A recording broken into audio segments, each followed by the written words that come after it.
Tiklo ang isang lalaking nag-aalok ng maseselang video online. Ang kanyang mga biktima, mga menor de edad na lalaking patago niya kungkunan ng video.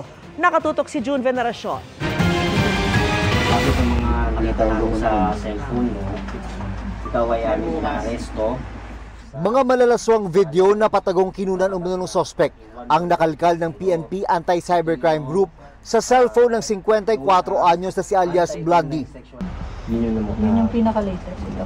Ang mga biniktima umano, mga lalaking minor de edad kabilang ang isang complainant. Kahit naman ibang bata yan, possession pa din. So yun nga, nagkaroon sila ng sexual activities na lingid sa kaalaman ng mga kabataang nabiktima niya ay nire-record niya at ito pala ay pinapublish niya or binibenta niya online. Base sa investigasyon, 300 piso ang alok ng sospek sa mga target para sumama sa kanya. Kapag tapos na kuhanan ang kahalayan, ibibenta niya ang video sa halagang 1 hanggang 3,000 piso. Pinopromote pa ito sa social media bilang bagets video. Meron din mga sites na binibentahan niya. And doon din marami din yung bumibili na kadalasan nasa labas pa ng bansa. And meron din naman na dito din sa Pilipinas yung bumibili ng mga explicit videos na ito.